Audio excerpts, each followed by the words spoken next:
Good morning students. पिछले lecture में मैंने क्लोरीनेशन के बारे में पढ़ाया था। ब्लीचिंग पाउडर का यूज करना, कितना अमाउंट करना चाहिए, क्या एडवांटेज है, क्या डिसएडवांटेज है। उसी क्लोरीनेशन में थर्ड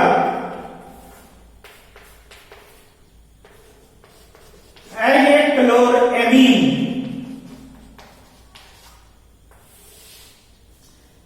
क्योंकि ब्लीचिंग पाउडर जब आप एक्सेस यूज करते हो तो उसमें बैड स्मेल आता है, इरिटेशन होने लगता है, तो इसलिए हम लोग क्लोरएमीन यूज करते हैं।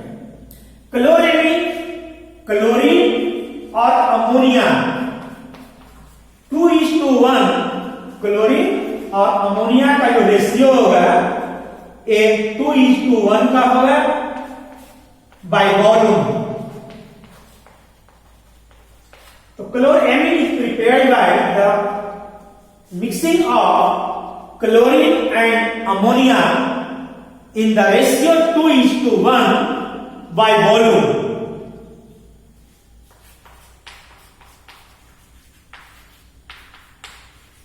It is your chloramine.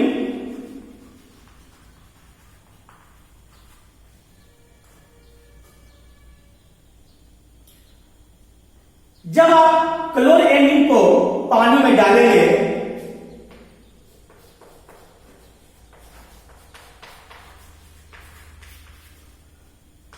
तो हाइपोक्लोरस एसिड बनेगा और अमोनिया यूरेट होगा।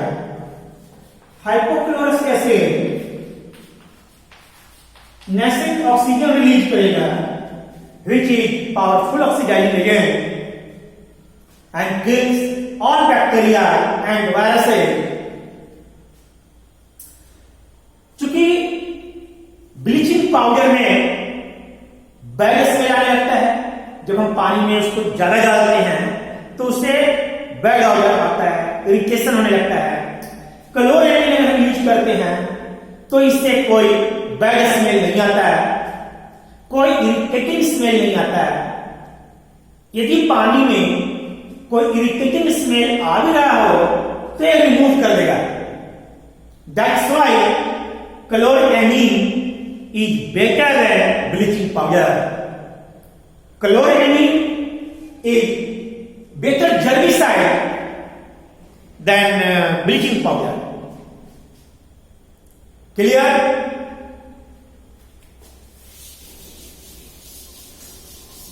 चूंकि मार्केट में ब्लीचिंग पाउडर आसानी से मिल जाता है, इजीली हैंडल हो जाता है, इसीलिए हम लोग ब्लीचिंग पाउडर ज्यादा यूज करते हैं।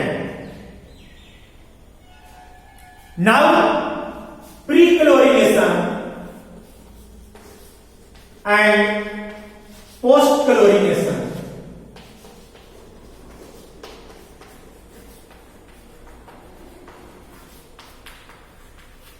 Pre-chlorination means पानी को फिल्टर करने के पहले आप क्लोरीन गैस पास करें, यानी क्लोरीनेशन before filtration.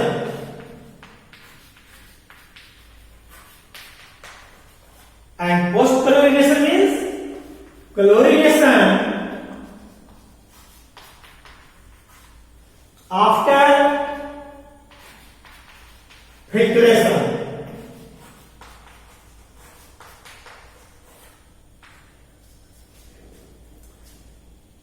पानी को फिल्टर करने के पहले यदि उसमें ब्लीचिंग पाउडर डाला या क्लोरीन गैस डाला यानी क्लोरीनेशन किया तो प्री क्लोरीनेशन कहलाएगा। चूंकि फिल्टर करने के पहले आप क्लोरीन पास कर रहे हैं तो यहां क्लोरीन डिमांड हाई हो जाएगा, एक कॉस्टली होगा, है ना, एक कॉस्टली होगा, लेकिन पानी का क्वालिटी हाई होगा। यहां पर जो पानी आपको मिलेगा ये हाई क्वालिटी का मिलेगा। यहां जो पानी मिलेगा आपको ये लो क्वालिटी का मिलेगा।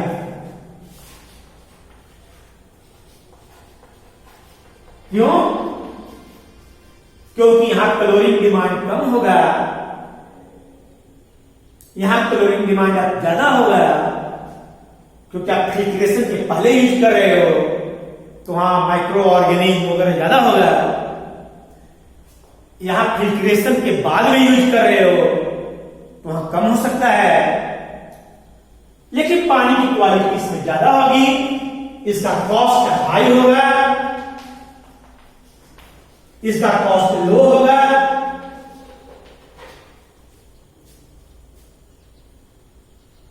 यही दोनों में अंतर है। समझिए? क्लियर?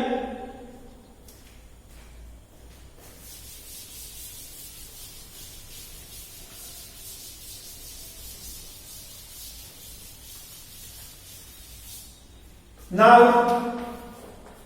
Break point chlorination.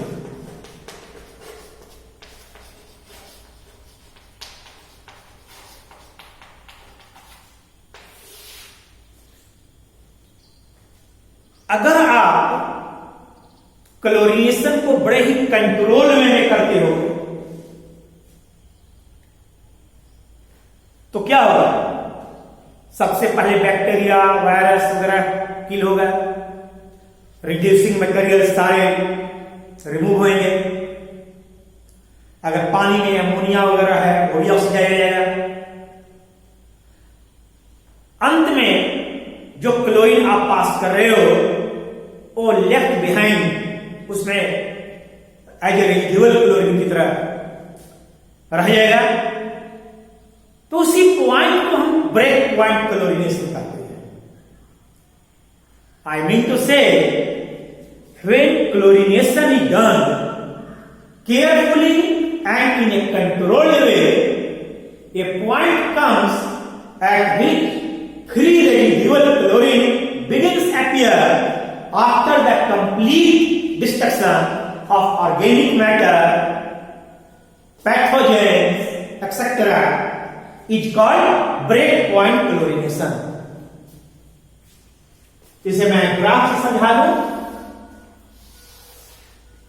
जैसे आपने पानी का कोई सैंपल लिया 100 ml, 50 ml, आपकी मर्जी, और आप उसमें क्लोरीन का डोज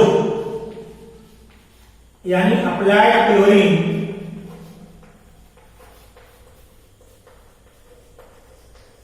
डाल रहे हो मिलीग्राम पर लीटर, और इसमें रेजिडुअल क्लोरीन को मैं वाई एक्सिस पर लिया हूं। तो आप सिंपल समझें, अभी आपके पास पानी है, आपने क्लोरीन डालना शुरू किया, 0.1, 0.2 SmL डाल रहे हो। आप देखोगे कि रेजिडुअल क्लोरीन कुछ नहीं आ रहा है, 0 का 0 है। क्यों? क्योंकि जो रिड्यूसिंग मटेरियल्स है वो ऑक्सीडाइज हो रहा है, बैक्टीरिया है, वायरस है, डिस्ट्रॉय हो रहा है। तो थोड़ी देर के बाद आप देखोगे आफ्टर सर्टेन टाइम कि आपका एक ग्राफ आना शुरू हो जाएगा इस टाइप से, इस टाइप से ग्राफ। मैं नाम अगर दे दूं तो A, B, C and D।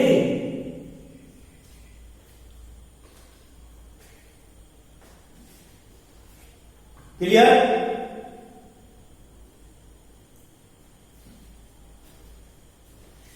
आप कहोगे कि सर यहां से यहां तक जो हम क्लोरीन डाल रहे थे तो रेजिडुअल क्लोरीन क्यों नहीं आ रहा है? इसका मतलब है this portion to this portion,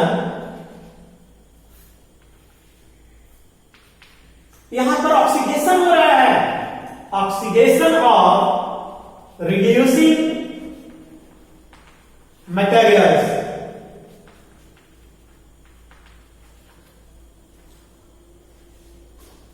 या बैक्टीरिया, वायरस वो डिस्ट्रॉय हो रहा है। फिर पॉइंट ए के बाद यदि आप क्लोरीन अमाउंट डालते जा रहे हैं तो आपका रेजिडुअल क्लोरीन बढ़ने लगा और बढ़ते बढ़ते अप टू मैक्सिमम, एक मैक्सिमम बी पॉइंट तक गया। यहां से यहां तक पानी के अंदर में जो ऑर्गेनिक मैटर्स थे, ऑर्गेनिक मटेरियल्स, वो क्लोरीन के साथ रिएक्ट करके formation of chloro organic complex है। यहां पर क्लोरो ऑर्गेनिक कॉम्प्लेक्स का फॉर्मेशन हुआ है, इससे रेजिडुअल क्लोरीन आने लगा। पानी में जितना ऑर्गेनिक मैटर होगा उतना ही तो क्लोरीन कंज्यूम होगा, उतना ही तो फॉर्मेशन होगा। जब सारा का सारा फॉर्म हो गया और उसके बाद भी हम क्लोरीन डालते जा रहे हैं, डोज जो है क्लोरीन का बढ़ाते जा रहे हैं, तो अब इसमें डिस्ट्रक्शन होने लगेगा और ये बहुत तेजी से होगा। यानी their destruction of chloro organic complex.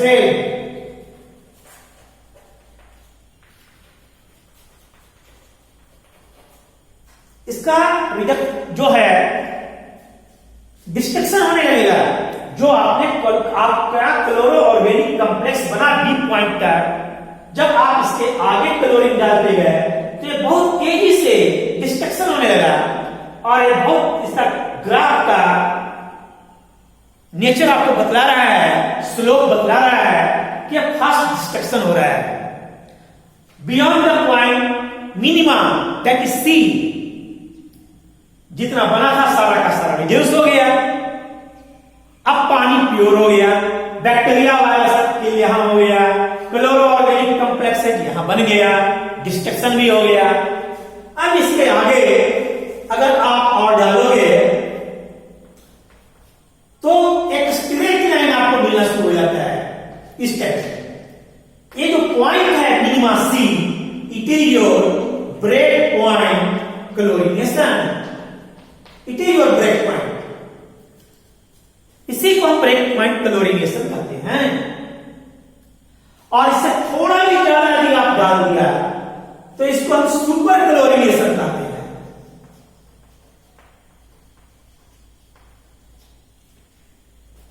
Point C pure water का है। अगर आप डिस्टिल्ड वाटर लें इसी एक्सपेरिमेंट के साथ साथ क्रॉस एक्सपेरिमेंट करने के लिए, और उसमें यदि क्लोरीन डालें यानी क्लोरीनेशन करें, तो आपको ग्राफ इस टाइप का मिलेगा। मान लें कि वो है कि एल है सपोज, तो O L this is parallel to CD. ये जो है कर्व, इसको आप कह सकते हो कर्व 1, एक डिस्टिल्ड वाटर के लिए है,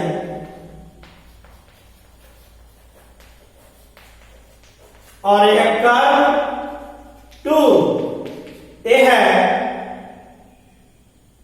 फॉर डिस्टिल्ड वाटर, और ये है फॉर एक्सपेरिमेंटल वाटर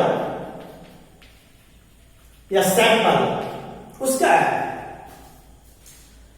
तो आप देखें कि OLCD के पैरेलल है, यानी पॉइंट वो जो है यहां के लिए पॉइंट सी है।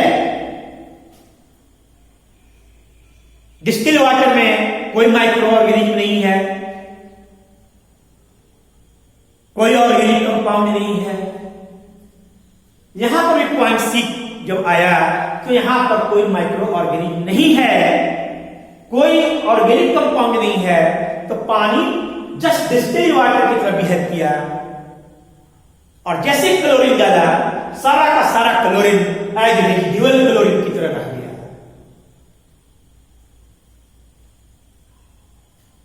क्लियर? इसमें डिस्ट्रक्शन क्या होगा? जैसे अगर मान लिया कि पानी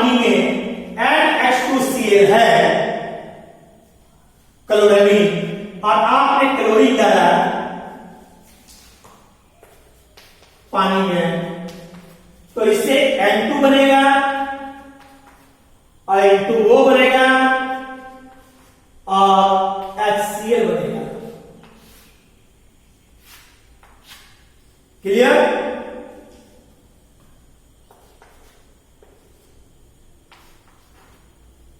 अगर मान लिया प्राइमरी एमिन के सेकेंडरी एमिन है NaCl2 और आपने क्लोरीन डाला तो यहां NO2 बनेगा और HCl।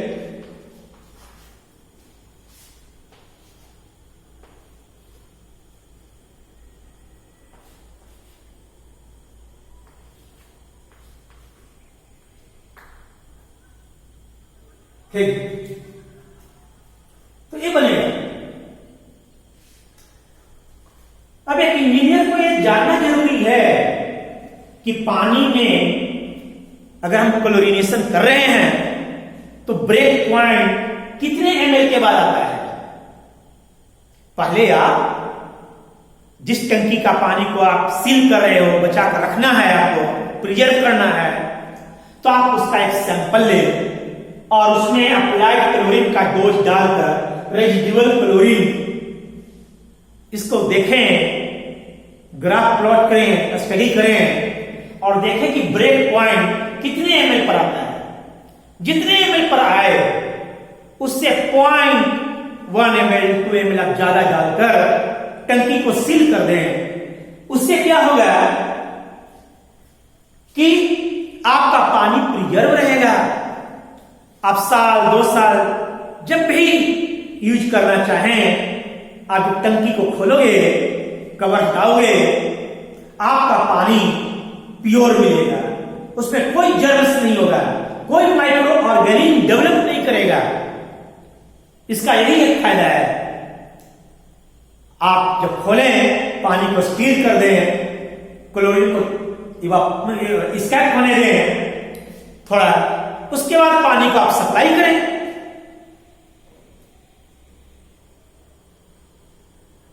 जानकारी के अभाव में क्या होगा, लोग अंदाज से डाल देगा, पानी में थोड़ा सा स्मेल आएगा, आप बंद कर दोगे। अभी तो आपका यही पॉइंट आना शुरू हुआ है, formation of chloro organic complex, यहां भी स्मेल आने लगेगा इस पॉइंट तक।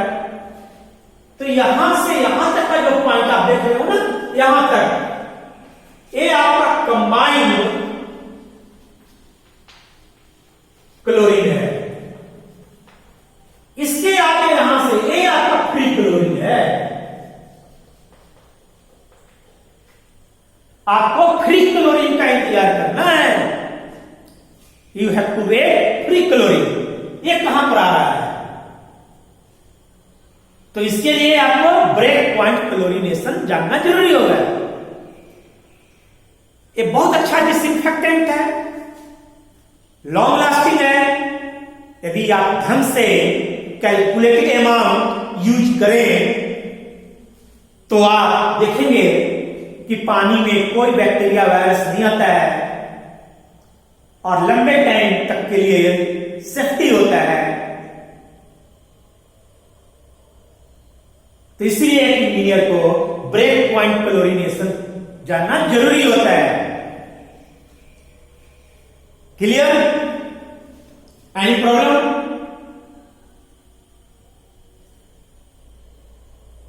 तो in next lecture I shall discuss about water softening, lime soda process.